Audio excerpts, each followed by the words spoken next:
Hey! Welcome back. Didn't expect me in a video, huh? Well, here I am, bringing you the Unholy Death Knight, a melee spec that is actually performing pretty good, both in keys and in the raid. Look at this! It comes with a couple of talent build options depending on the situation and some awesome hero talents on top of a cool necromantic fantasy and being quite easy to get into but pretty in-depth if you want to master it. So join me in discovering the wonders of Unholy Death Knight and why this is the best melee spec ever for me.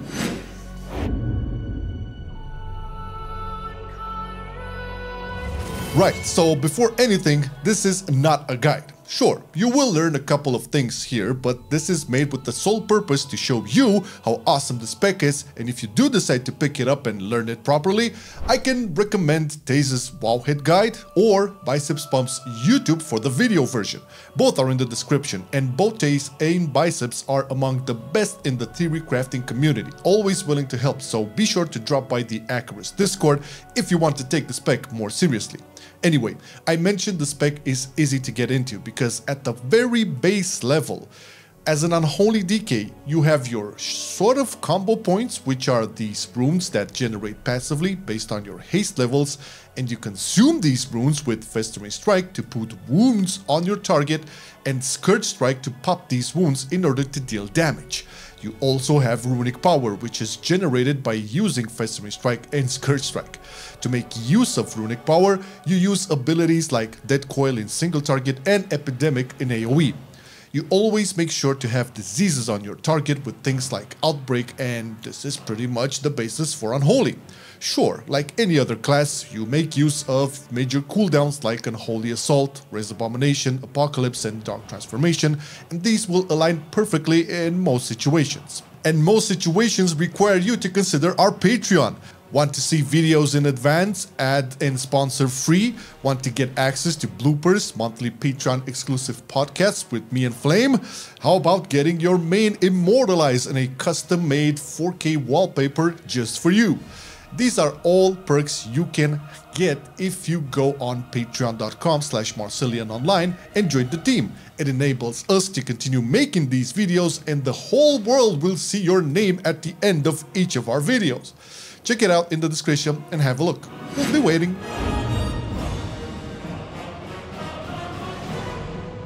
Now let's not delay the performance section anymore since I know you want to see how much DPS can it pump.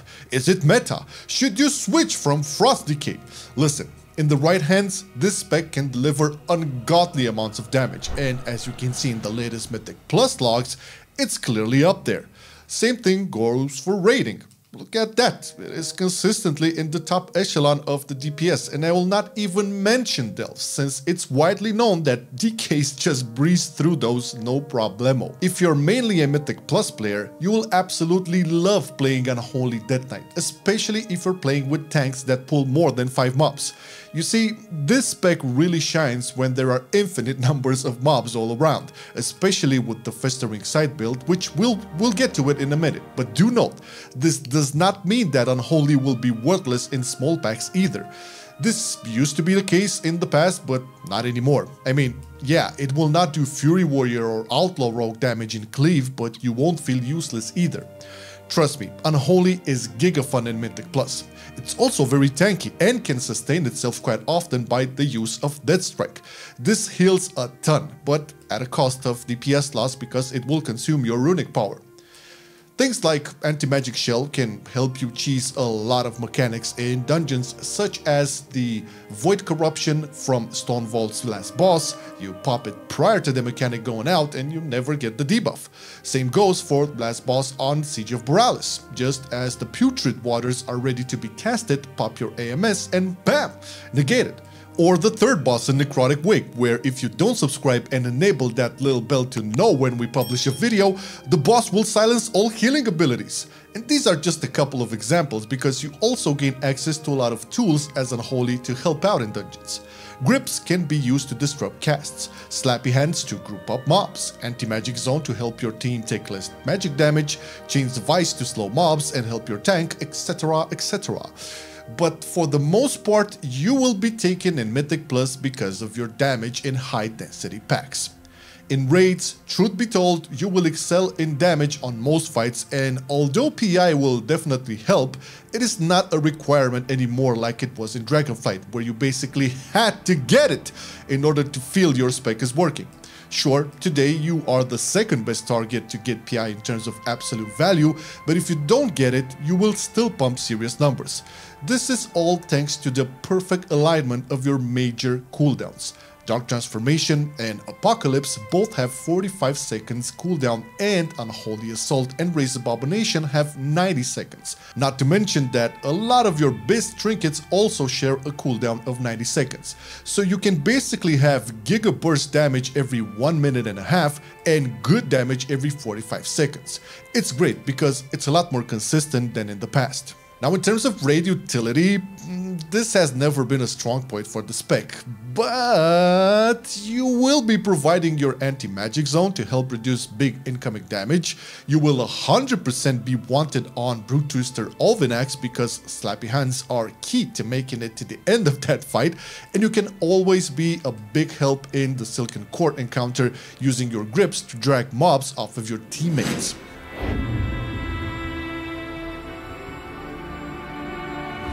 Alright, let's see how cool Unholy DK talents are.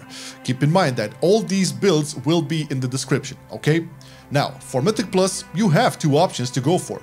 The standard ramp-up build, which is a bit more complicated and does rely on you to properly execute your opener and hope that the mobs don't die too fast.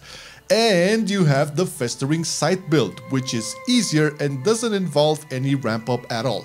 But this one does shine more when the tank goes for at least 5 mobs. Playing this felt more consistent in keys, and yeah, it's definitely easier than the standard build. It does come at a slight cost of boss damage, but it really isn't the end of the world, as your overall will balance out if you get blessed with big pulls. And if you don't get big pulls, you can hit the big like button to help us out. It's not mandatory or anything like that, but the button is confirmed to be the best DPS increase. Theory crafters proved this. Hit that like button for your personal no cooldown bloodlust. For the raid, same as before, there are mainly 2 builds to go for, and since the majority of the raid has extra mobs or cleave situations, you will mainly go for the Superstrain build. This will still pump some serious damage on the main boss, but will help a ton with passive cleave damage on any extra mobs the encounter might throw at you. Use this build for Ulgrax, Bloodhound Horror, Rashanon, Blood Twister Ulvinax, Silken Court, and Queen Ansurek. The only 2 fights you will use the other build, namely the Commander of the Dead build, are Ky'veza and Sikran, because these fights are pure single target, and this will buff up your minions and your abomination. It basically plays the same, you just don't make use of Epidemic because there's no need to. In the hero talents department, both Rider of the Apocalypse and Sand Lane are valid choices, with Rider still taking a slight lead in terms of performance. It also makes for a much easier time to execute your openers and rotation, not to mention that you will finally get access to that much needed mobility thanks to Death Charge. Sand Lane does activate a different playstyle in the sense that your openers and priorities will change, and if you got used to the more classic playstyle of Unholy, it will feel a bit weird. They did buff Sand Lane a couple of times now, and it is quite competitive, but personally, I still want to keep my horse and stick to the rotations I am accustomed to. I tried it, it didn't stick with me, but by all means, give it a go, maybe it will be your jam.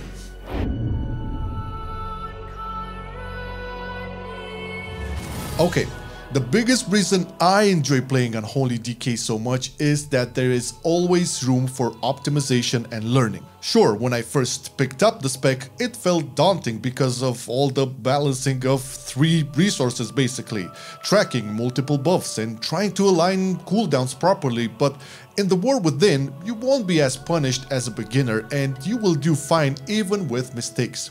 Once you start understanding it more and more, boy does it take you to a lot of things to get right and optimize. When you do start getting better at the flow of Unholy DK, it becomes such a smooth and satisfying playstyle like truly no other spec can fulfill. You have plagues and diseases everywhere, rotting your enemies. You lash your foes with festering wounds, only to explode them when the time is right. You have undead ghouls by your side, ready to jump on your targets. You summon undead mages who cast frostbolts and shadow bolts, which look very awesome by the way. As a rider of the apocalypse, you also call forth the 4 horsemen of the apocalypse, which are basically historical death knights like Morgraine, Whitemane, Trollbane, and Nazgrim.